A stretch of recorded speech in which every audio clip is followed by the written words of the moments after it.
सोमया संस्कृति विहार और सोमया विद्या विहार द्वारा संचालित इस ज्ञान यज्ञ में आप सभी का आज के द्वितीय सत्र में आपका हार्दिक स्वागत, वंदन, अभिनंदन है।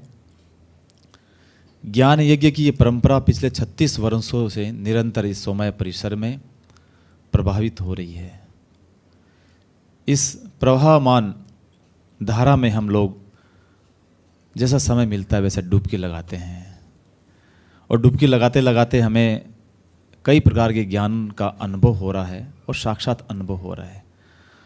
कुछ लोग प्रत्यक्ष अनुभव ले रहे हैं, कुछ लोग ऑनलाइन माध्यम से यूट्यूब के माध्यम से आनंद ले रहे हैं। अणुव्रत, जैन धर्म में अणुव्रत महत्वपूर्ण स्थान रखता है। जिस प्रकार योग में यम सबसे महत्वपूर्ण है, उसी प्रकार जैन दर्शन में अणुव्रत, छोटे छोटे व्रत, एक तरफ अणुव्रत है, एक तरफ अणुबम है।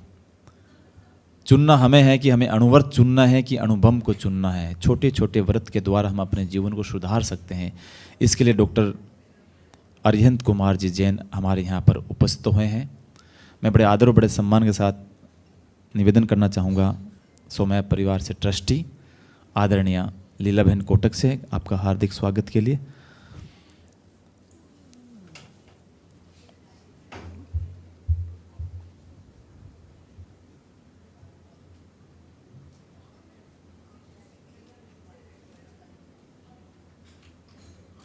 बहुत स्वागत।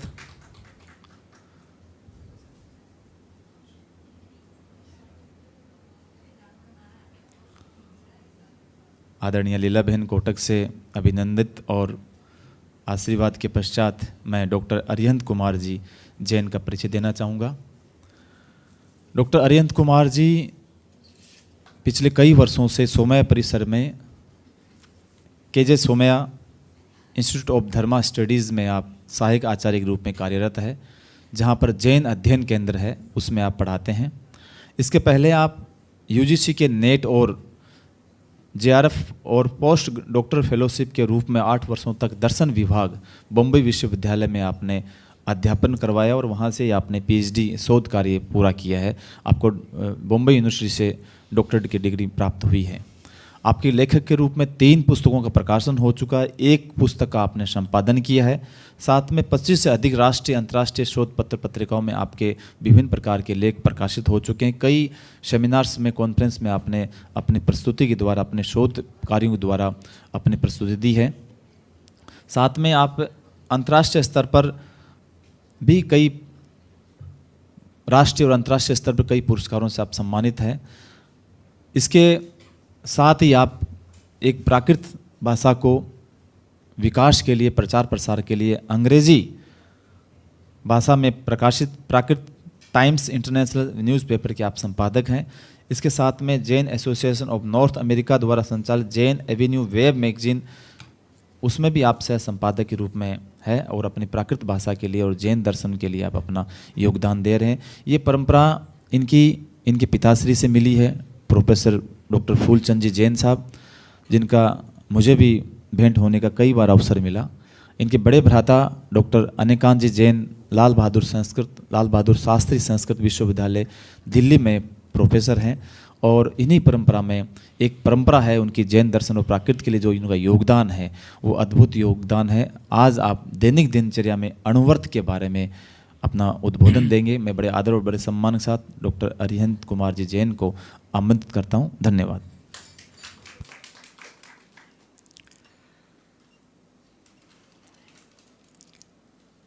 अनंत धर्मणस्तत्वं पश्यन्ति प्रत्यगात्मनः अनेकान्तमयी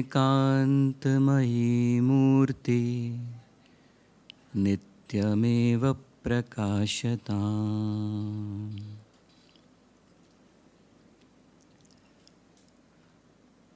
सोमया विद्या विहार विश्वविद्यालय का ध्येय वाक्य है ज्ञानादेव तु कैवल्यम, यानी ज्ञान से कैवल्य की प्राप्ति होती है।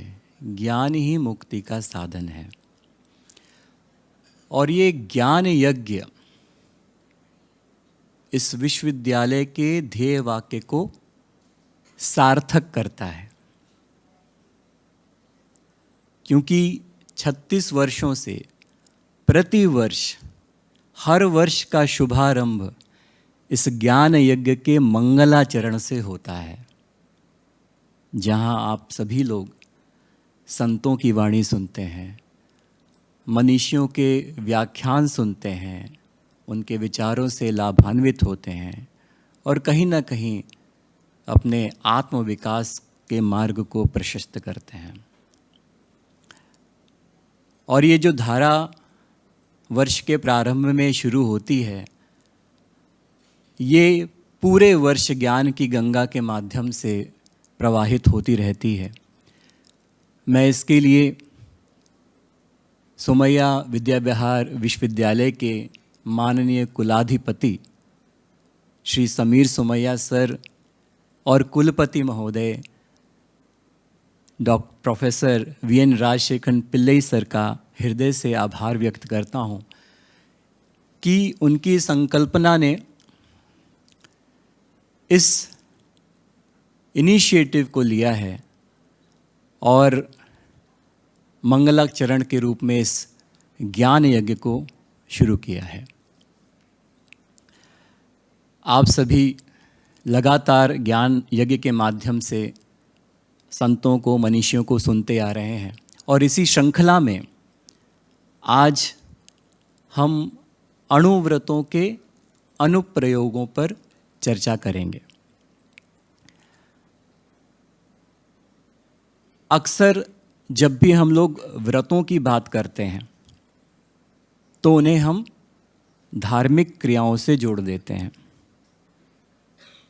जबकि ये धार्मिकता से कहीं अधिक नैतिक धर्म का विषय है। धर्म का अर्थ क्या?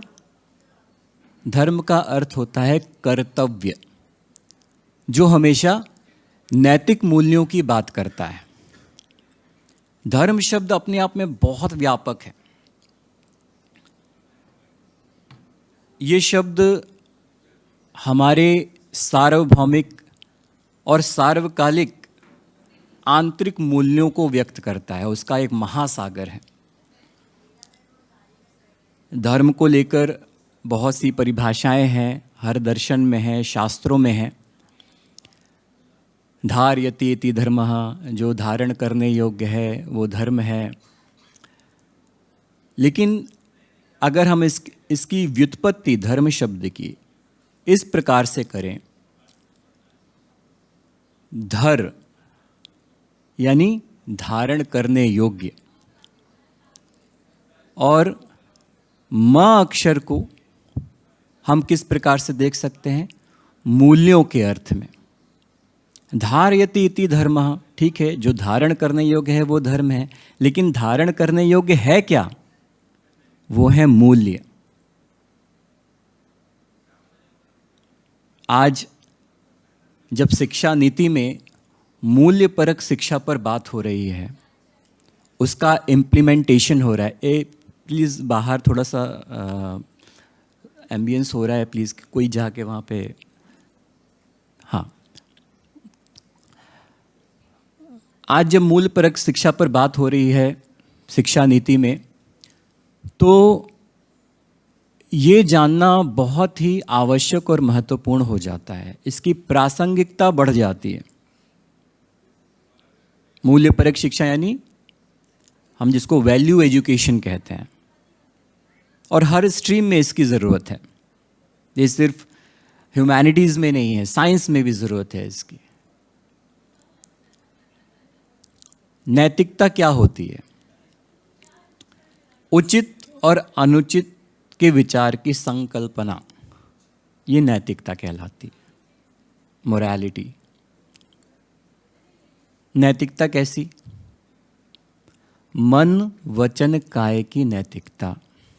मन की नैतिकता, जो हम बोलते हैं शब्दों वचनों की नैतिकता, और काय यानी हमारे शारीरिक नैतिकता।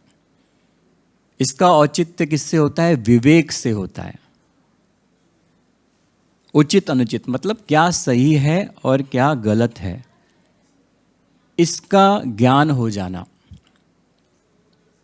और जिसकी संयमित जीवन शैली हमारे व्यक्तित्व, हमारे शारीरिक और मानसिक विकास के साथ साथ समाज कल्याण में भी बहुत बहुत महत्वपूर्ण भूमिका निभाती है और प्रभाव डालती है। व्रत का अर्थ क्या होता है? व्रत का अर्थ होता है त्याग पूर्वक संकल्प। त्याग पूर्वक संकल्प। और ये व्रत और संकल्प क्यों जरूरी होते हैं?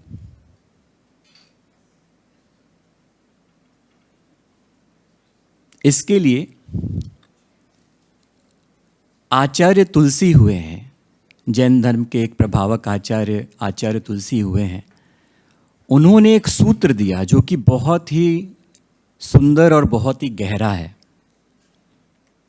वो कहते हैं, निज पर शासन फिर अनुशासन। क्या कहते हैं? निज पर शासन फिर अनुशासन। क्या अर्थ हुआ इसका? कि यदि हम स्वयं पर शासन करेंगे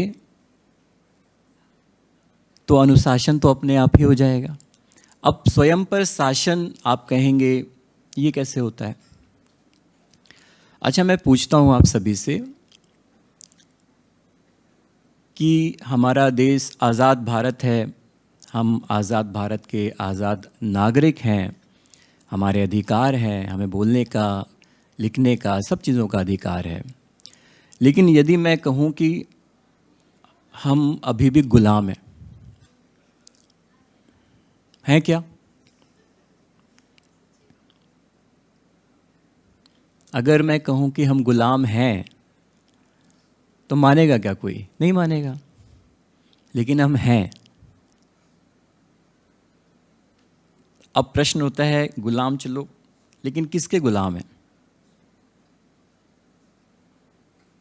हम इंद्रियों के गुलाम हैं। पंचेंद्रिय होती है ना, स्पर्श, रसन, रसना, घ्राण, चक्षु, श्रोत, इन 5 इंद्रियों के हम गुलाम हैं। लेकिन इनके गुलाम क्यों है? तो हम अपने लिए करते हैं। जो भी हम अनुकूल, अपने लिए जो भी अच्छा लगता है करते हैं, तो वो हम यही कहते हैं ना, हम अपने लिए कर रहे हैं तो अच्छा है। नहीं, ये हम इंद्रियों के लिए कर रहे हैं। और इंद्रियां आपके साथ जाएंगी क्या? शरीर जाएगा क्या? शरीर कैसा है? नश्वर है, वो तो यहीं मिट्टी में मिल जाएगा। जाएगा क्या आगे? सोल, आत्मा जाएगी, जो अनादिकाल से चलती आ रही है, अनंत काल तक रहेगी। आत्मा नित्य है और शरीर अनित्य है इस रूप में। लेकिन हम क्या करते हैं? गुलाम। इंद्रियां कहेंगी ये चाहिए, उसकी व्यवस्था कर देते हैं। कोई इंद्री कहेगी ये चाहिए, इसकी व्यवस्था कर देते हैं। कोई इंद्री कहेगी इसकी व्यवस्था हो जाती है। तो हम गुलाम हुए कि नहीं हुए? आज़ाद होते हुए भी गुलाम हुए। इससे बाहर आना है।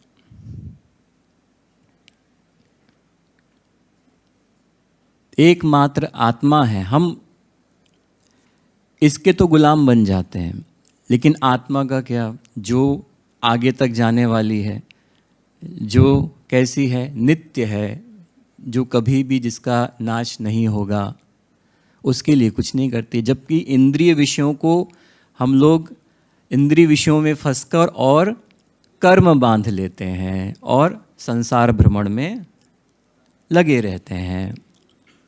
संसार भ्रमण समझते हैं? 4 गतियाँ होती हैं, मनुष्य गति, नरक गति, देव गति, त्रियंश गति, 4 गतियाँ होती है।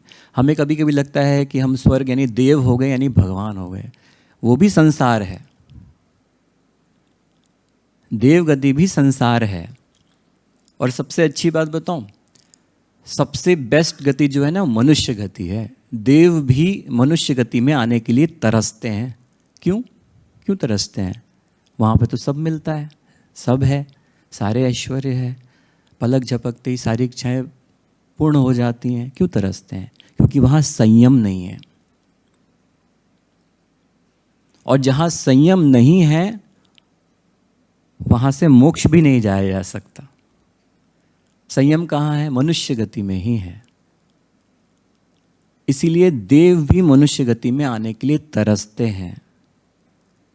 तो ये जो मनुष्य गति मिली है ना, ये एक अपॉर्चुनिटी होती है भव का अभाव करने की।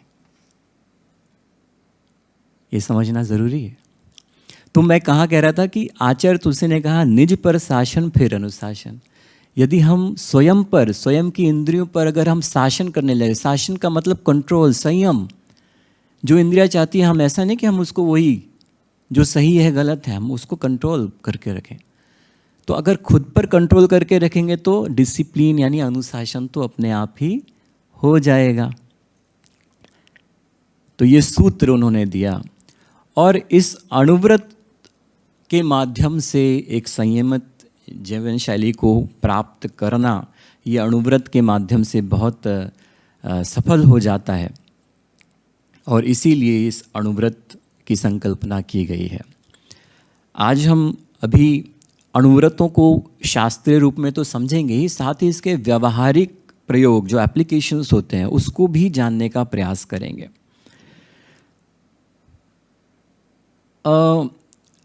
व्रतों के लिए लक्षण दिए गए हैं बहुत सारे शास्त्रों में, सभी दर्शनों के शास्त्रों में। जैन दर्शन में आचार्य उमा स्वामी जिन्होंने तत्वार सूत्र, संस्कृत का सूत्र ग्रंथ है जिसको मोक्ष शास्त्र भी कहा जाता है, उसमें व्रत का लक्षण बताया। हिंसा नृतस्तेय ब्रह्म परिग्रहेभ्यो विरतिर्व्रतम। यानी हिंसा, असत्य, स्तेय यानी झूठ यानी चोरी, अब्रह्म और परिग्रह, इनसे विरक्त होना ही व्रत कहलाता है। सरल रूप में ये 5 पाप कहलाते हैं: हिंसा, झूठ, चोरी, कुशील, परिग्रह। और ये मनुष्य के साथ साथ समाज और देश को भी हानि पहुंचाते हैं और इसी का त्याग व्रत कहलाता है। व्रत क्या है? व्रत संयम है, नियम है, संकल्प है। किसका और किससे? स्वयं का, स्वयं से। इसका उद्देश्य क्या है? इसका उद्देश्य है परस्पर उपकार करना। आपने जैन धर्म का एक सिंबल देखा होगा ऐसा, वो 3 लोग का सिंबल है और उसके नीचे एक सूत्र देखा होगा, पढ़ा भी होगा। नीचे लिखा रहता है छोटे अक्षरों में, परस्परोपग्रहो जीवा नाम। इसका अर्थ होता है कि प्रत्येक जीव एक दूसरे का यानी परस्पर उपकार करता है। और जीव का मतलब यहाँ सिर्फ मनुष्य से नहीं है, सूक्ष्म जीव से लेकर पंचेंद्रिय, एक इंद्रिय से लेकर पंचेंद्रिय जीवों तक उपकार करता है। अब आप यहाँ कहेंगे कि ये जो हिंसा, झूठ, चोरी, 5 प्रकार के जो पाप हैं, इनसे विरक्त होना, इनसे विरक्त होना और ये उपकार, ये दोनों चीज़ें कैसे मतलब कैसे इसका तालमेल बैठेगा? उपकार अलग चीज़ है। उपकार को हम सोचते हैं कि हम दान कर रहे हैं, है ना, तो उपकार कर रहे हैं किसी का, लेकिन नहीं, वो तो है, लेकिन आप ये समझिए इन अणुव्रतों के पालन से आप स्व और पर दोनों को उपकार कर रहे हैं। हिंसा, यदि आप किसी को हानि नहीं पहुंचाते, किसी को कष्ट नहीं पहुंचाते, तो सामने वाला सुखी रहेगा। और आप नहीं पहुंचा रहे, आप हिंसा नहीं कर रहे, तो आपके भी कर्म नहीं बन रहे, आप भी सुखी रहेंगे। झूठ, एक झूठ से सामने वाला मुश्किल में पड़ सकता है, तो आप असत्य का प्रयोग नहीं करते तो सामने वाला भी सुखी, आप भी सुखी। चोरी होती है, किसी के घर में चोरी हो गई तो वो भी मानसिक पीड़ा में रहता है, और आपने चोरी की तो आप आपके भी कर्म बनते हैं और वो भी क्षणिक होता है, ऐसा कुछ तो है नहीं आप उससे बहुत मिलियनर बन गए। तो और ये नहीं करने पर दोनों एक दूसरे पर क्या हो जाता है, स्व और पर का उपकार हो जाता है। तो इसी पवित्र भावना को लक्ष्य में रखते हुए जैन धर्म में 5 व्रतों की संकल्पना की गई, जिसको कहा जाता है 5 कौन से हैं? अहिंसा, सत्य, अस्तेय, ब्रह्मचर्य और अपरिग्रह। ये जो व्रत हैं श्रावकाचार, code of conduct of householders, यानी गृहस्थों के जब पालते हैं तो अणुव्रत कहलाते हैं, तो उनको 5 अणुव्रत कहते हैं। और इसके साथ ही श्रावकाचार के अंतर्गत इसमें 3 गुणव्रत और 4 शिक्षा व्रत भी ऐड हो जाते हैं। तो इस तरह 12 व्रत श्रावक के होते हैं, ये संयमाचरण कहलाते हैं। इनमें 5 अणुव्रत प्रधान है, मुख्य है, और इन अणुव्रतों के विकास में सहयोगी 3 गुणव्रत होते हैं। दिग्व्रत होता है, अनर्थ दंड व्रत होता है, और भोगोपभोग परिणाम व्रत होता है। और जिन व्रतों से मुनि बनने की प्रेरणा मिलती है वो 4 शिक्षा व्रत होते हैं। देश व्रत, सामयिक व्रत, प्रोषधोपवास व्रत और अतिथि संविभाग व्रत। तो इस तरह ये 12 व्रत होते हैं श्रावक के। श्रावक यानी गृहस्थ जो होता है, सद गृहस्थ जिसको कहा जाता है, हाउस होल्डर्स। अब सामान्यतः हम 5 अणुव्रतों के बारे में परिचित हैं, पढ़े भी हैं। यानी 5 अहिंसा की बात करते हैं तो हम क्या कहते हैं? मन वचन काया से हिंसा का त्याग करना अहिंसा है। असत्य के लिए क्या कहते हैं? झूठ का त्याग और हित मित प्रिय वचन बोलना, ये सत्य व्रत है। इसके अलावा अहिंसा, सत्य, चोरी का त्याग ये अचौर्य है, सामान्य रूप से भी बता रहे हैं। और इंद्रिय संयम रखना ये ब्रह्मचर्य है। और अपरिग्रह क्या है? कि आवश्यकता से अधिक वस्तु का संग्रह ना करना, ये अपरिग्रह व्रत कहलाता है। अब विचार करने वाली बात यह है कि यही 5 व्रत अणुव्रत भी कहलाते हैं और महाव्रत भी कहलाते हैं। यही 5, कुछ अलग नहीं है। लेकिन फर्क क्या है? इन 5 व्रतों का आंशिक रूप से पालन, पार्शियली, जब हम पार्शियली आंशिक रूप से इन व्रतों का पालन करते हैं तो ये अणुव्रत कहलाते हैं। ये कौन करता है? हम गृहस्थ लोग जब इसका अभ्यास करते हैं तो ये अणुव्रत कहलाता है, हम अणुव्रती कहलाते हैं। और यदि इन्हीं व्रतों का पूर्ण रूप से निर्दोष पालन जो करता है उसको महाव्रत कहते हैं। और ये कौन धारण करता है? महाव्रती, जो श्रमण मुनि होते हैं, साधु भगवंत होते हैं, वो उसका पूर्ण और निर्दोष रूप से पालन करते हैं। ये 5 व्रत जो है, इनमें पहला कौन सा है? अहिंसा। आपको ये बता दूं कि इन 5 व्रतों में अहिंसा व्रत ही मुख्य है। क्यों? आपने तो 5 व्रत बताए।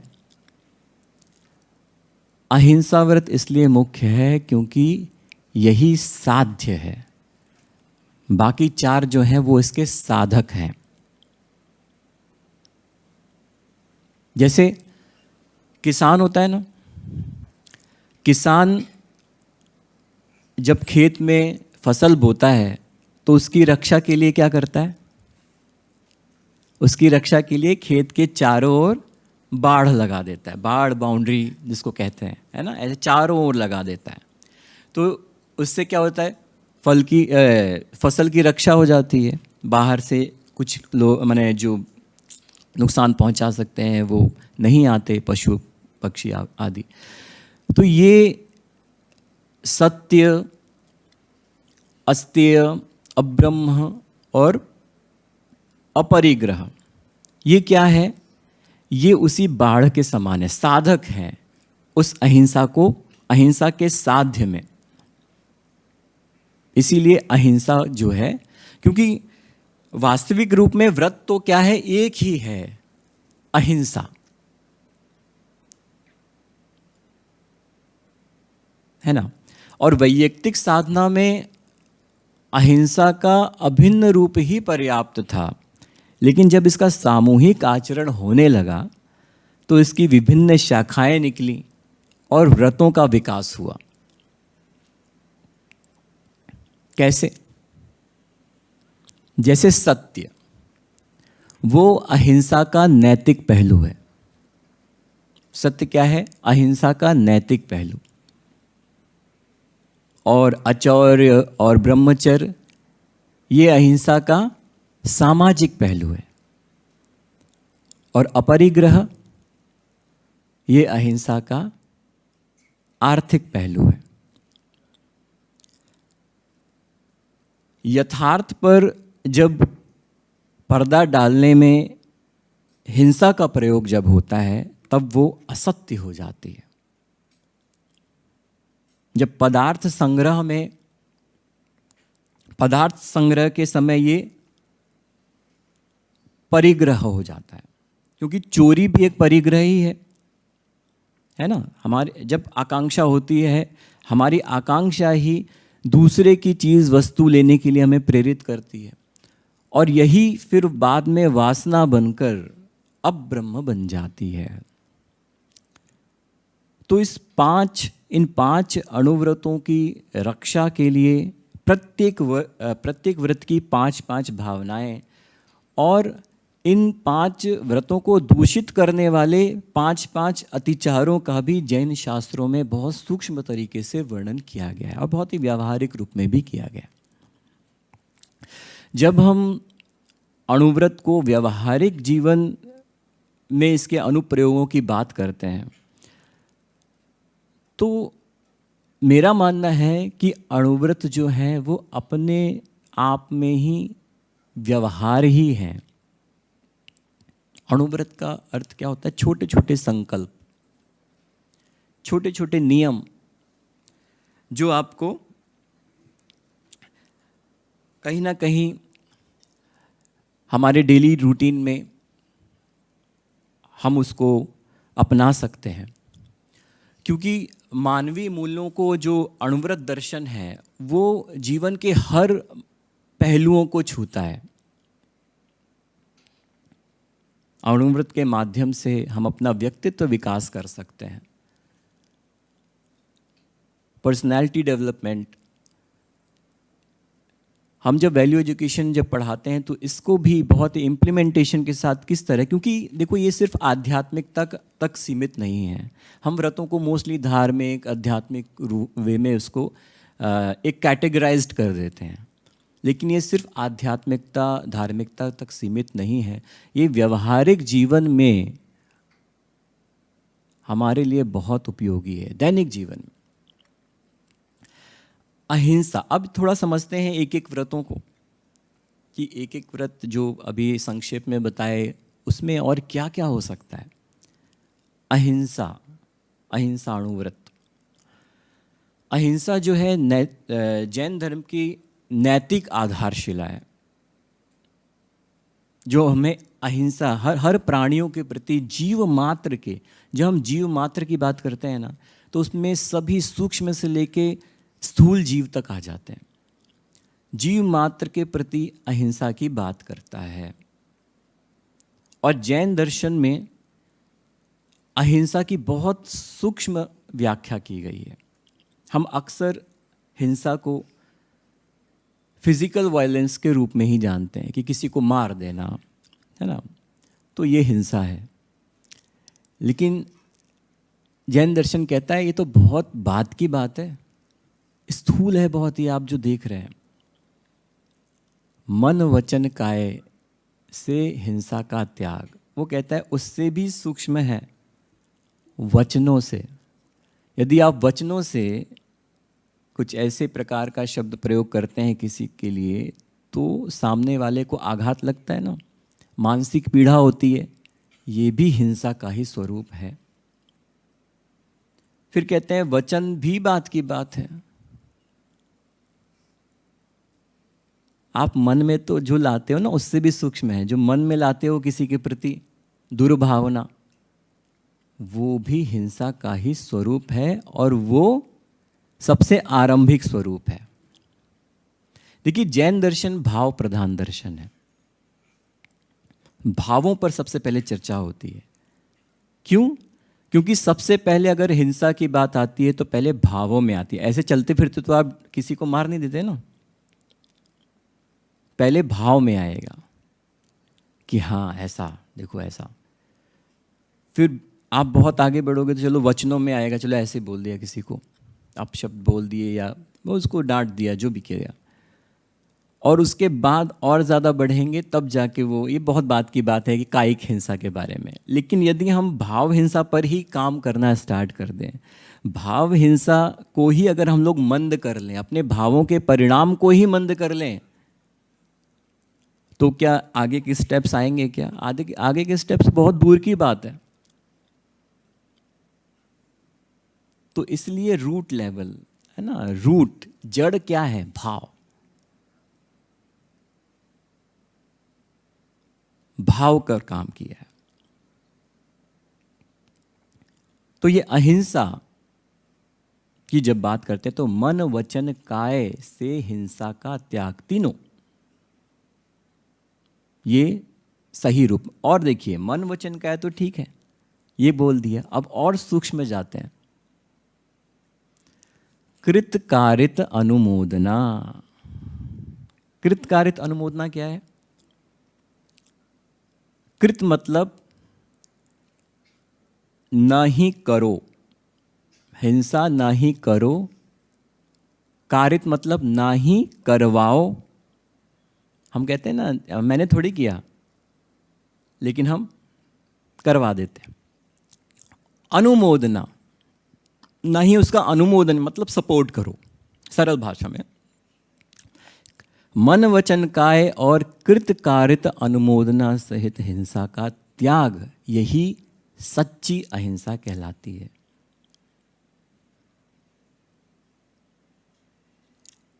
आए ध्यान में?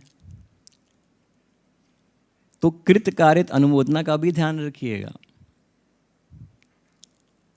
नहीं करें, नहीं करवाएं, और कहीं हो रही है तो ना ही उसका अनुमोदन करे, सपोर्ट नहीं करे।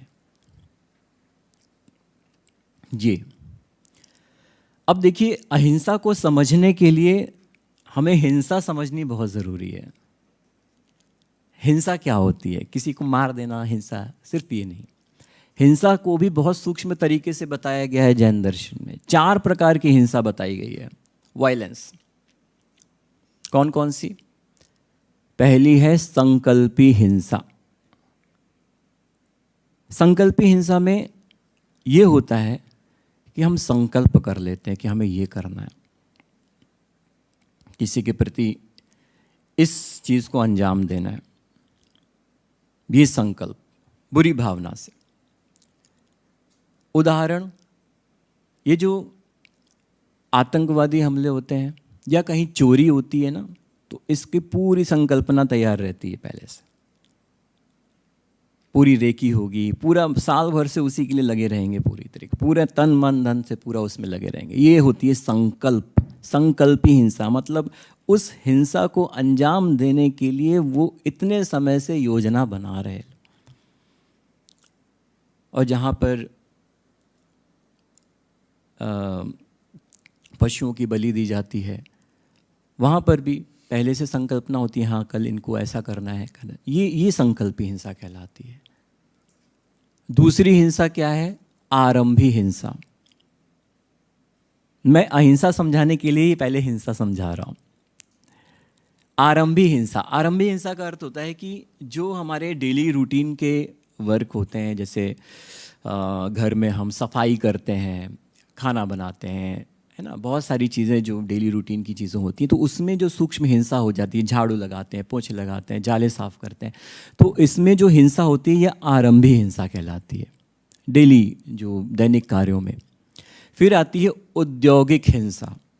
औद्योगिक हिंसा मतलब हम जो भी काम, जो हमारा कार्य क्षेत्र है, जो भी काम धंधा कर रहे हैं हम, उसमें जो हिंसा, जैसे खेती बाड़ी होती है तो उसमें भी ऑब्वियसली हिंसा होती है, सूक्ष्म हिंसा सब में होती है।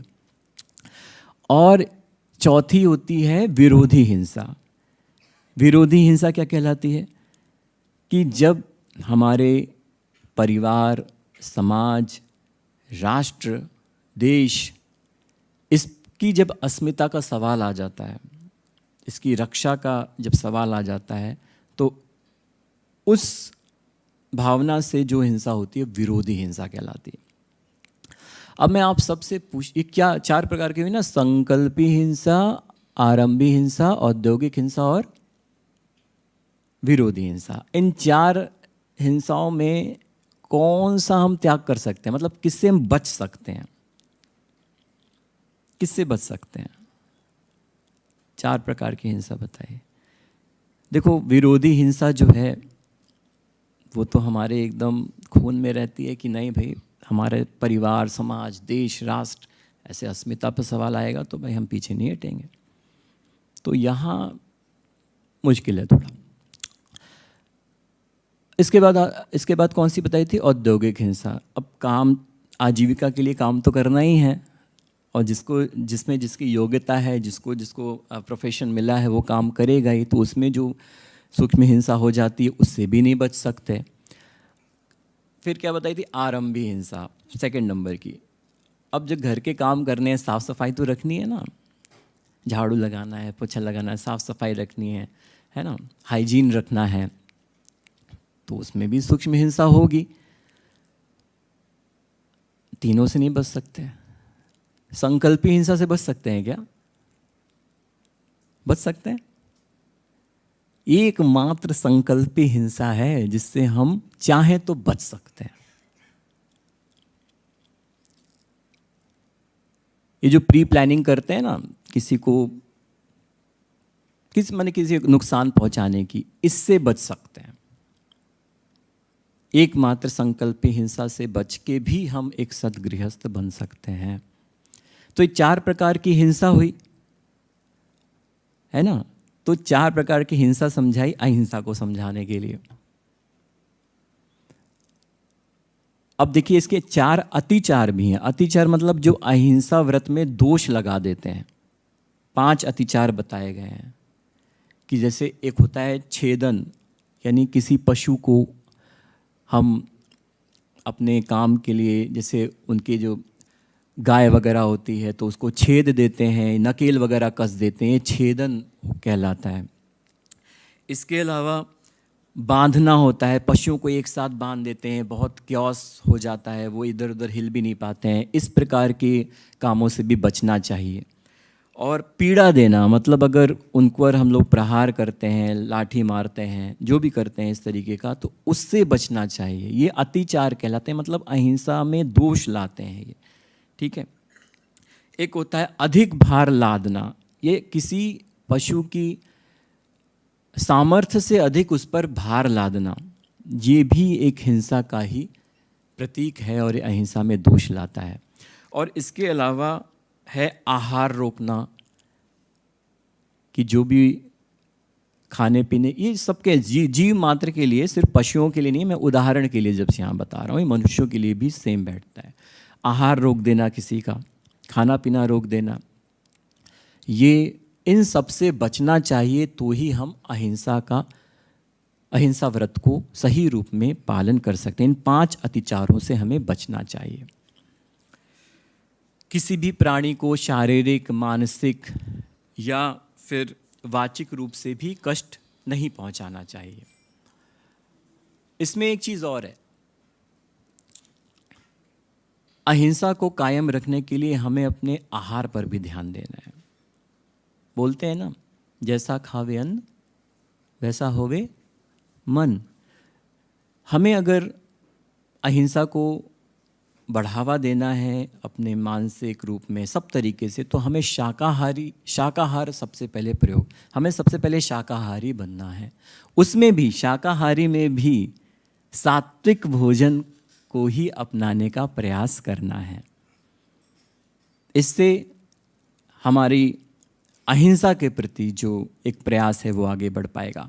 देखिए, मैं यहाँ के एक और अहिंसा से रिलेटेड एक बात यहाँ पे ये करना चाहूँगा। ये मेरा व्यक्तिगत विचार है अहिंसा को लेकर। मैं विचार करता हूँ एक एक शब्द पे, क्रिटिकली भी करता हूँ, क्योंकि being a researcher, being an assistant professor, हमें क्रिटिकली भी थोड़ा चीज़ों पर ध्यान देना चाहिए। मैंने विचार किया कि हिंसा के लिए, हिंसा का जो विलोम अहिंसा, ये मुझे कभी कभी ठीक नहीं लगता। हिंसा का अहिंसा, यानी हिंसा और अहिंसा मतलब हिंसा ना करना, क्योंकि विलोम अक्सर समाधान होता है।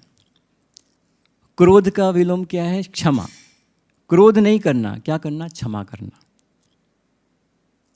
है ना। और भी हो सकते हैं। बुरा नहीं करना, क्या करना? अच्छा करना। ये भी विलोम है ना।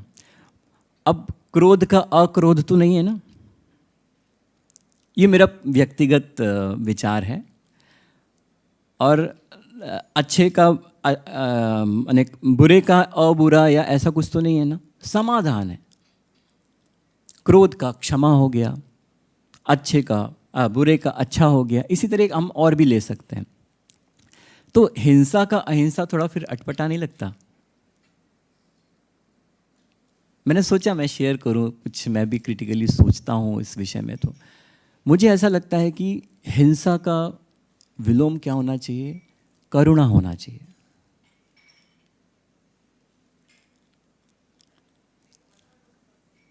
बेशक अहिंसा शब्द हमारे शास्त्रों में है, हमारे आचार्यों ने लिखा है, ये मैंने सोचा।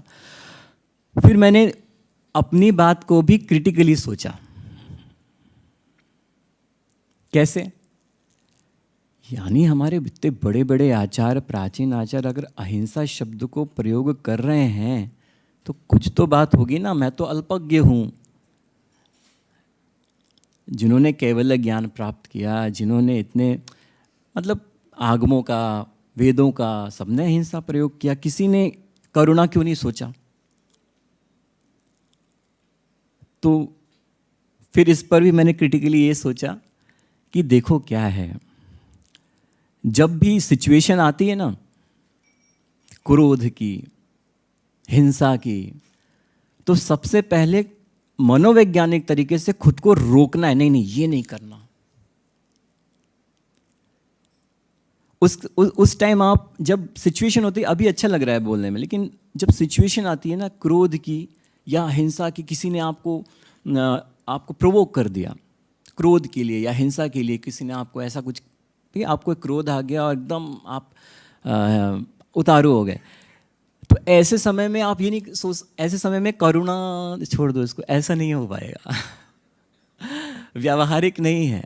ऐसे समय में आपको कि नहीं, ये मुझे प्रोवोक कर रहा है, अभी मुझे अपनी चीज़ को शांत रखना है, अपने क्रोध को कुछ देर के लिए शांत कर लो, उसके बाद फिर हो जाएगा। बोलते हैं ना, ऐसे कुछ बताते हैं, आप 10 तक गिनती पढ़ लो तो आपका क्रोध जो मंद हो जाता है। तो ये बात, तो फिर मैंने कहा कि ये जो अहिंसा शब्द आया है ना, ये मैंने तो चलो शाब्दिक तरीके से कि करुणा होना चाहिए ये बोल दिया, लेकिन अगर मनोवैज्ञानिक, साइकोलॉजिकल देखा जाए तो सबसे पहले हमको हिंसा होने से रोकना है, फिर भले उसके बाद दया, करुणा, उसको वो नाम दे दो फिर। तो मैंने सोचा ये एक कुछ मैंने विचार, मैं जैसे मैं मेट्रो में आता हूँ तो थोड़ा विचार करता रहता हूँ शब्दों पर कि कहाँ से आए, इसका और क्या अर्थ, इसके मायने हो सकते हैं, क्या पहलू हो सकते हैं। तो ये अहिंसा, तो उस हिसाब से मुझे लगा कि अहिंसा शब्द जो है वो सही है। तो इस तरह ये अहिंसा शब्द, अब जैसे अभी बात की कि बात बात पे हिंसा हो जाती है, चलेंगे, उठेंगे, बैठेंगे, खाएंगे, पिएंगे, हर बात पे हिंसा हो रही है, सूक्ष्म हिंसा हो रही है। क्या करें? करें तो करें क्या? इसका क्वेश्चन पूछा गया शास्त्रों में। दशवैकालिक जो है उसमें आता है, प्राकृत भाषा में, अर्धमार्दी प्राकृत में एक गाथा है कि कहम चरे कहम चिट्ठे कहम आसे कहम सये कहम भुंजंतु भासंतो पाप कम्मम न वज्जे। माने कैसे चलें, कहम चरे कहम चिट्ठे, कैसे खड़े हों, कहम आसे कहे सम, कैसे बैठें, कैसे सोएं, कहम भुंजंतु भासंतो, कैसे खाएं, कैसे बोलें कि पाप कर्म का बंध न हो। वैलिड क्वेश्चन है भाई, सभी का है, हम सबका क्वेश्चन है। आचार्यों ने भी ये प्रश्न अपने आगमों में ये रखा। तो इसका बहुत ही सुंदर उत्तर दूसरी ही गाथा में आता है, जयम चरे जयम चिट्ठे जयम आसे जयम सये जयम भुंजंतु भासंतो पावकम्मम न बंधई। अब देखिए, कहम की जगह मात्र जयम जोड़ दिया। जयम का क्या अर्थ है? जयम चरे, जयम का अर्थ है यत्न पूर्वक, यत्न पूर्वक चलें। यत्न मतलब सावधानी पूर्वक, यत्न पूर्वक चलें। जयम चिट्ठे, यत्न पूर्वक खड़े हों। जय माँ से जयम सये, यानी यत्न पूर्वक बैठें, यत्न पूर्वक सोएं, यत्न पूर्वक भोजन करें, यत्न पूर्वक बोलें, और जो ये करेगा उसको पाप कर्म का बंध नहीं होगा। देखिए, दो गाथाओं में एक प्रश्न और एक उत्तर, और कितना सूक्ष्म और कितना सुंदर और कितना सटीक उत्तर दिया है। ये आचार्यों की मेधा है। सिर्फ जयम भी नहीं, कहम की जगह जयम जोड़ दिया और उससे वो आंसर हो गया। सावधानी पूर्वक मतलब आप एक अवेयरनेस के साथ, एक सावधानी के साथ आपके मन में ये रहे कि आप कोई भी काम करें, ज़रूरी नहीं है उसमें होता है, इवन होगा, सूक्ष्म जीव की हिंसा होगी, लेकिन अगर आपके मन में करुणा है कि मैं जितना हो सके ऐसा करूँगा कि कम से कमतर हिंसा हो, ऐसे करुणा भाव के साथ अगर आप कोई भी काम करेंगे तो वो आपके अहिंसा व्रत को ही प्रशस्त करेगा। तो इस तरह ये अहिंसा, अच्छा ओके, इस तरह ये अहिंसा व्रत, अभी ओके समय हो गया है क्या? 9 बज रहा है इसमें, ओके ठीक है, कोई बात नहीं। तो अहिंसा, इस प्रकार हमने अहिंसा व्रत को समझा। कितने सारे हम लोग पहलू, अहिंसा में कितने सारे पहलुओं को समझा, हमने जाना। इसी तरीके सत्यानुवत, देखिए सत्य और अहिंसा में परस्पर बहुत गहरा संबंध है। सत्य और अहिंसा एक दूसरे के पूरक हैं, क्योंकि एक के अभाव में दूसरा का क्या हो जाता है, दूसरा आपसे पालन ही नहीं होगा। क्योंकि सत्य रहित अहिंसा और अहिंसा रहित सत्य टिकते नहीं है, ये क्षण स्थायी होते हैं, असुरक्षित होते हैं। इसलिए अहिंसा की आराधना के लिए सत्य की आराधना भी बहुत आवश्यक होती है। सत्य हमारे अंदर ऑथेंटिसिटी लाता है। आपने सत्य के नाम पर कौन याद आता है बताइए आपको? राजा हरिश्चंद्र। देखिए सभी ने बोला ना, वो एक पर्याय बन गए हैं, सबने बोला ऑथेंटिसिटी। हम हर जगह कर सकते हैं, ज़रूरी नहीं एकेडमिक। हम जो दुकानदारी करते हैं, हम शॉप चलाते हैं, उसमें क्योंकि मैंने कई जगह देखा एक जैसी दुकानें, एक ही प्रोडक्ट की दुकानें एक साथ भी लगी रहती हैं, तो कभी कभी एक दुकान पे बहुत भीड़ रहती है, भले उसमें लाइन लगानी पड़े। क्यों? ऑथेंटिसिटी। वही प्रोडक्ट बगल में भी मिल रहा है लेकिन वहाँ से नहीं लेना, उधर से ही लेना है, भले समय लग जाए। ऑथेंटिसिटी ये आपके विश्वसनीयता को प्रशस्त करता है। सत्यानुव्रत, तो सत्य के लिए हमें अपने विचारों, शब्दों और कार्यों में हमेशा एक विश्वसनीयता रखनी चाहिए। सत्य के भी अतिचार हैं, उसको भी मैं आपको यहाँ बता देता हूँ। मिथ्योपदेश, अतिचार मतलब जो दोष लगाते हैं सत्य में, है ना। मिथ्योपदेश, मिथ्या का उपदेश देना, कुछ भी झूठ परोस देना, ये मिथ्योपदेश के अंतर्गत आता है। फिर आता है रहोभ्याख्यान। रहो, ये मैं कुछ शास्त्र के जो बताए गए हैं उसके अतिचार, उसके शब्दों को बता रहा हूँ, साथ में उसको आपको एक्सप्लेन भी कर रहा हूँ। एक आता है रहोभ्याख्यान, यानी जो कभी किसी के गुप्त रहस्य होते हैं उसका उद्घाटन कर देना, उसको सबको बता देना, ये रहोभ्याख्यान कहलाता है। फिर होता है एक पैशून्य। पैशून्य का अर्थ होता है चुगली करना, ये भी असत्य की कैटेगरी में आता है।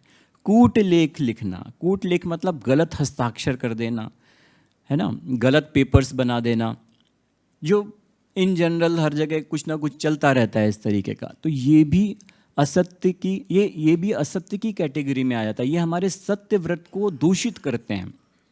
और साथ में किसी की ज़मीन हड़प लेना या गलत पेपर बना देना, ये सब चीज़ें, तो ये भी 5 अतिचार सत्य व्रत के बताए गए हैं। अब सत्य के अनुप्रयोग किस प्रकार से हो सकते हैं? देखो, मनुष्य क्रोध और लोभ में ही असत्य को अपनाता है, तो हम क्रोध और लोभ को नियंत्रित करेंगे तो असत्य की ज़रूरत ही नहीं पड़ेगी, है ना। ये कषाय है ना, क्रोध लोभ, क्रोध मान माया लोभ, तो इसकी ज़रूरत ही नहीं पड़ेगी। और सबसे बड़ा सच का सामना, ये अनुप्रयोग बता रहा हूँ नॉर्मल लाइफ में अपने। सच का सामना, अगर सच का सामना आप एक बार कर लेंगे तो आपको 100 झूठ बोलने की ज़रूरत नहीं पड़ेगी।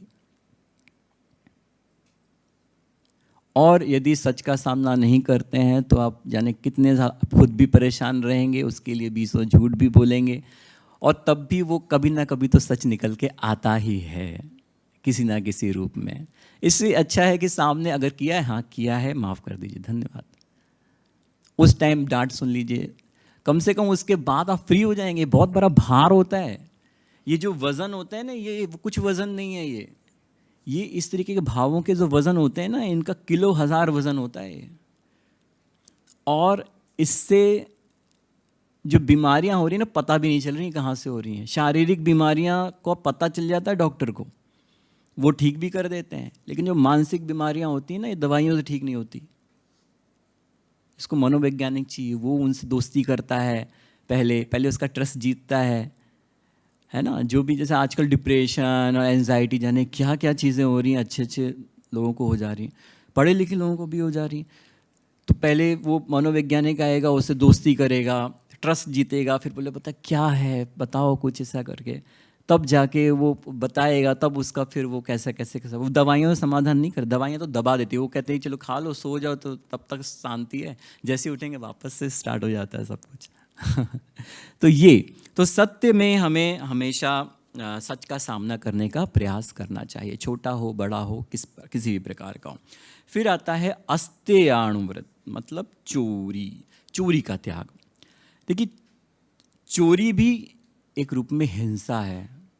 अब बताइए, मैंने बोला था ना, अहिंसा के ही ये सब साधक हैं। चोरी हिंसा कैसे है?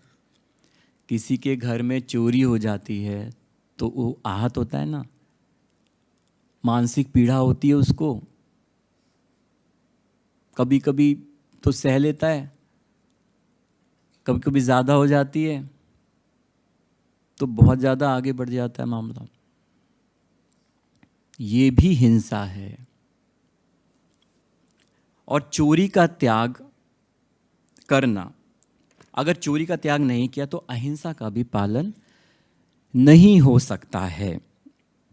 इसलिए, और देखो चोरी का के लिए क्या बताया गया है कि सरल परिभाषा, चोरी क्या है? किसी की चोरी सिर्फ ऐसे नहीं कि हम आपके घर में जाके या कुछ चुरा ले रहे हैं, ऐसा नहीं। किसी की जो वस्तु आपके अधिकार में नहीं है, भूली हुई वस्तु, पड़ी हुई वस्तु उसको बिना किसी आज्ञा के ले लेना, ये चोरी ही कहलाती है। जैसे मैं यहाँ पे अगर चश्मा भूल गया और चला गया, फिर मुझे नहीं मिला,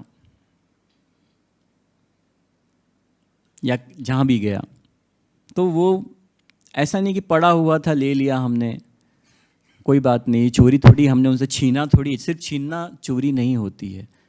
जो आपके अधिकार में नहीं है, बिना किसी आज्ञा के उसको ले लेना, पड़ी हुई भूली हुई वस्तु को, वो चोरी की कैटेगरी में आती है। और आज ये तो स्थूल चोरी हो गई, चोरियों के बहुत सारे वो बन चुके हैं टाइप्स।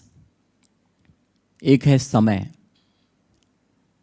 आपने समय दिया किसी को, वो आ गए टाइम पे, आपने सोचा अरे मिलते हैं आराम से, कोई दिक्कत नहीं है, आपने उसके समय को बर्बाद किया, वो भी चोरी है।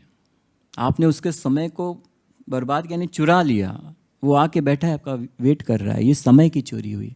ये मैं बता रहा हूँ इसलिए रेलेवेंट वे में बता रहा हूँ, ये धर्म, हर चीज़ धार्मिकता से नहीं रिलेट करना चाहिए, ये हमारे दैनिक जीवन की बात है। आपको मानसिक पीड़ा भी होगी ना, वो कि अरे कितनी देर लगा रहा है, होती होगी, हम लोग ने वेट किया है बहुत लोगों का, तो ये भी है। एक और है चोरी एकेडमिक, जिसमें हम किसी के विचार या किसी के लेखन को बिना किसी रेफरेंस दिए, उसको बिना उनका नाम लिए, हम उसको अपने विचारों में या अपने बोलने में या अपने लेखन में ले लेते हैं बिना पूछे, और उसको अपना नाम दे देते हैं, जिसको एकेडमिक लैंग्वेज में हम प्लेगैरिज्म कहते हैं। ये बौद्धिक चोरी है, चोरी की कैटेगरी में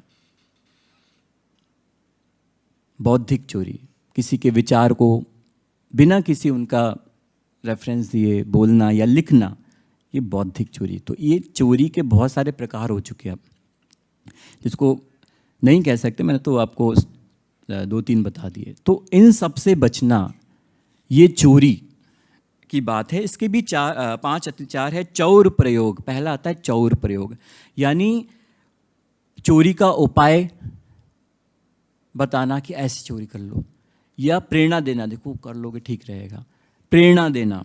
योजना बनाना, चोरी की योजना बनाना, और अगर चोरी हो गई तो उसकी प्रशंसा करना, ये चौर प्रयोग के अंतर्गत आता है, जिससे हमें बचना चाहिए। दूसरा आता है चौरार्था दान, यानी तस्करी या चोरी के माल को खरीदना, बेचना, ये सब चौरार्था दान के अंतर्गत आता है। विलोप, इसमें है राजकीय नियमों का उल्लंघन करना, हड़पना, ये इसके अंतर्गत आता है। चौथा है प्रतिरूपक व्यवहार। प्रतिरूपक व्यवहार का अर्थ है कि मिलावट करना, खाने पीने में, दूध में जो करते हैं मिलावट, वो सब इसके अंतर्गत, ये भी चोरी कहला। और हीनाधिक विनिमान, यानी तौल में बेईमानी करना, तौल वगैरह में बेईमानी करना, ये इस कैटेगरी में आता है। तो इन सब दोषों से हमें हमेशा बचना चाहिए। तो वो चीज़ आप ना लें जो आपकी ना हो, आपके अधिकार में ना हो, बिना किसी आज्ञा के ना लें। और न्याय मार्ग को छोड़कर अनुचित उसमें प्रयास ना करें, हिसाब किताब में कभी भी गड़बड़ी ना करें। तो ये छोटे छोटे व्रत होते हैं जो हमें ये अचौर्य व्रत का पालन करने के लिए सिखाते हैं। फिर आता है ब्रह्मचर्याणु व्रत। ब्रह्मचर्याणु व्रत यानी ब्रह्मचर्य, ब्रह्मचर्य यानी आत्म अनुशासन को प्रोत्साहित करता है। गृहस्थ आश्रम में जब हम गृहस्थ हैं, उसमें जो पंचेंद्रिय, और उसमें भी विशेषकर जो काम सुखों के संबंध में जो संयम होता है, वो अपनाने की बात की जाती है, क्योंकि गृहस्थ में विवाह का मार्ग खुला हुआ है। ठीक है, तो इसमें स्वपति स्वपत्नी संतोष व्रत धारण करके अन्य स्त्री या अन्य पुरुष के प्रति विकारी भाव से ना देखना, ये ब्रह्मचर्याणु व्रत है। श्रावक यानी गृहस्थ के परिप्रेक्ष्य में, गृहस्थ के कंटेक्स्ट में। लेकिन ब्रह्मचर्य का बहुत व्यापक अर्थ है। ब्रह्मचर्य का अर्थ केवल ये नहीं है शादी ना करना। ब्रह्मचर्य का अर्थ है, ब्रह्म का अर्थ होता है आत्मा, और चर्य का मतलब होता है उसमें चर्या करना, रमण करना, यानी आत्मा में चर्या, आत्मा में रमण करना, ये ब्रह्मचर्य कहलाता है। तो आत्मा यानी जब हम आत्मा में कब रमण कर पाएंगे? जब हम पंचेंद्रिय के विषयों से जब मुक्त होंगे। तो पांचों इंद्रियों के विषय से मुक्त होके ही हम ब्रह्मचर्य का पालन कर सकते हैं। तो इसके भी 5 अतिचार हैं। इसमें अन्य विवाहकरण, मतलब कुछ लोग होते हैं कि विवाह, सबके विवाह कराने के लिए रात दिन चिंतन करते रहते हैं और संबंध बनवाते रहते हैं, ये विवाहकरण। अनंग क्रीड़ा मतलब विकृत यौनाचार में रुचि रखना। विटप्त यानी काम संबंधी जो कुचेष्टाएं होती हैं वो करना। और काम तीव्राभिनिवेश माने काम के प्रति तीव्र लालसा। और ईत्वरी का आगमन यानी चरित्रहीन लोगों की संगति करना। ये दोष लगाता है हमारे ब्रह्मचर्य व्रत में। तो इनसे हमें बचना चाहिए और इसके लिए अपनी इच्छाओं और आवेगों पर हमें आत्मनियंत्रण करना चाहिए। और हमें सम्यक साहित्य पढ़ना चाहिए। साहित्य भी कैसा हो? सम्यक, जिससे हमें हमारा मार्ग प्रशस्त हो। हमें सभ्य कपड़े पहनने चाहिए। हमें अच्छी संगति करना चाहिए, क्योंकि कभी कभी गलत संगत से भी हमारे परिणाम खराब हो जाते हैं और हम भटक जाते हैं। तो ऐसी संगति से ही बचना चाहिए। फिर आता है अपरिग्रहाणु व्रत। अपरिग्रह यानी देखो, इच्छाएं कैसी हैं? इच्छाओं का जो संसार होता है ना, वो असीम होता है, आसमान की तरह होता है। आपकी वो इच्छाएं होती जाएंगी और आपकी इच्छाएं बढ़ती जाएंगी। आसमान, उसका कभी अंत नहीं हो सकता। तो इसके लिए जब ऐसा होता है और यदि हम अपनी इच्छाओं को सीमित नहीं करेंगे ना, तो मानव को दानव बनने में देर नहीं लगती। उसको सीमित करना। हमारे शास्त्र में परिग्रह की परिभाषा दी गई है, मूर्छा परिग्रह। उन्होंने कहा मूर्छा यानी आसक्ति, आसक्ति परिग्रह है। आसक्ति मतलब अटैचमेंट। वो जैन दर्शन में आचार्य कहते हैं कि परिग्रह वस्तु में नहीं है, ये वस्तु में परिग्रह नहीं है, परिग्रह हमारी दृष्टि में है। आप गृहस्थ रहते हुए भी अपरिग्रही बन सकते हैं। आप सब कुछ भोग कर भी, गाड़ी बंगला सब कुछ भोग कर भी आप अपरिग्रही बन सकते हैं। कैसे? उनके प्रति आप आसक्ति ना रखें, अटैचमेंट ना रखें। आप यूज़ करें, सब करें, लेकिन उसके प्रति ये मेरा है, ये है, इस तरीके का अगर आप संभाल लें इस चीज़ को, अनासक्त पूर्वक आप चीज़ें यूज़ करेंगे, तो आप एक सद्गृहस्थ और अपरिग्रही बन सकते हैं। तो मेरे पास टाइम कितना है? अभी हो गया है, तो बस मैं कंक्लूड कर रहा हूँ। तो इस तरह अपरिग्रह को भी हम लोग संतोष व्रत से हम लोग इसको और आवश्यकता से अधिक कभी भी हमें परिग्रह नहीं करना चाहिए। इससे क्या होता है? इससे असंतुलन होता है ना। और समाज में भी जिसके साथ इससे शोषण होता है, तो शोषण जिससे होता है वो भी हिंसा कभी कभी करने लग जाता, तो इससे अहिंसा को भी बढ़ावा मिलता है। तो हमें अपरिग्रही भी बनना चाहिए। इसके भी हैं कि हमें रात दिन जो आकुलता रहती है, नियम विरुद्ध कार्य नहीं करना, अहंकार में नहीं डूबना, जो मिला नहीं है उसका संश्लेष नहीं करना, इस तरीके के अतिचार हैं। तो इस प्रकार ये आज जो हम लोगों ने समझा कि इन अणुव्रतों को अपने दैनिक जीवन में कैसे प्रयोग करें, तो चिंतन करें, हर दिन उठें, समझें कि आज क्या हम इन 5 अणुव्रतों का पालन कर सकते हैं। सरल अर्थों में हम आज हम अनावश्यक हिंसा से बचेंगे, अनावश्यक झूठ बोलने से बचेंगे, अनावश्यक हम आज जितना आवश्यक है उतना ही हम यूज़ करेंगे। कपड़ा हम आज यही पहनेंगे, सिर्फ एक जोड़ी कपड़ा पहनेंगे। ये छोटे छोटे संकल्पों से आप उन व्रतों में सहज हो सकते हैं और फिर धीरे धीरे आप जब सहज हो जाएंगे तो उसको अपने जीवन में बढ़ा भी सकते हैं। तो मार्गदर्शन भी ले सकते हैं, अगर आपके गुरु भगवंत हैं उनसे जाके इन सिद्धांतों को और गहरे रूप में समझ सकते हैं। तो और नियमित अभ्यास बहुत ज़रूरी है। नियमित अभ्यास करना, ये निरंतरता महत्वपूर्ण है, जिससे आप अणुव्रत के साथ तालमेल बिठा के अपने जीवन को छोटे छोटे बदलाव करके, छोटे छोटे संकल्पों से अपने जीवन को आगे बहुत अच्छे से अणुव्रती के रूप में बढ़ा सकते हैं। तो इस प्रकार हम अपने व्यवहारिक दैनिक जीवन में इन अणुव्रतों के छोटे छोटे प्रयोग करके, पालन करते हुए स्वयं का व्यक्तित्व विकास तो करते ही हैं, साथ ही इसका सीधा सीधा प्रभाव हमारे समाज, देश और पर्यावरण पर भी पूरा का पूरा पड़ता है, पूरा प्रभाव डालता है। क्योंकि ये अणुव्रत कैसे हैं? धर्म निरपेक्ष हैं। ये ऐसा नहीं है जैन में है उसमें नहीं है, ये अहिंसा सत्य सब में है। ये धर्म निरपेक्ष सिद्धांत है।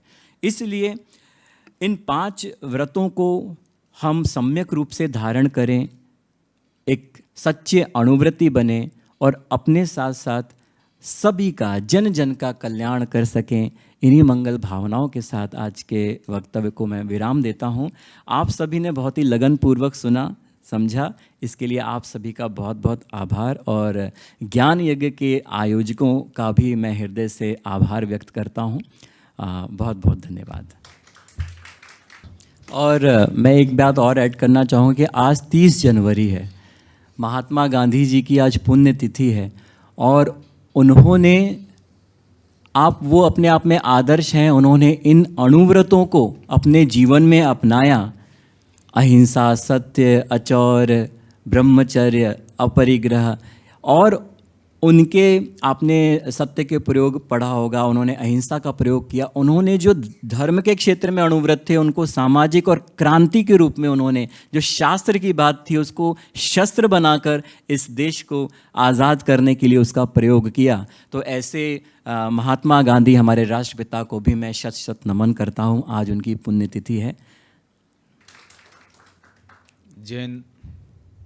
जैन आगम और जैन दर्शन में उल्लेखित अणुव्रत जो हमारे जैसे गृहस्थ लोगों के लिए बनाए गए हैं, उनके ऊपर doctor Arihant Kumar Jain, assistant professor Jain Darshan KJ Somaiya institute of Dharma study द्वारा सोमैया विद्या विहार विश्वविद्यालय में आप सेवारत हैं। आपने छोटे छोटे संकल्प के द्वारा किस प्रकार हम दैनिक दिनचर्या में अणुव्रत को अपनाकर अपने जीवन को सत्य में, अहिंसा की ओर, अस्त्य, अपरिग्रह और ब्रह्मचर्य का पालन करते हुए अपने जीवन का उत्थान कर सकते हैं, उसके लिए बहुत सुंदर और सरल शब्दों में आपने अपने विचार प्रकट किए।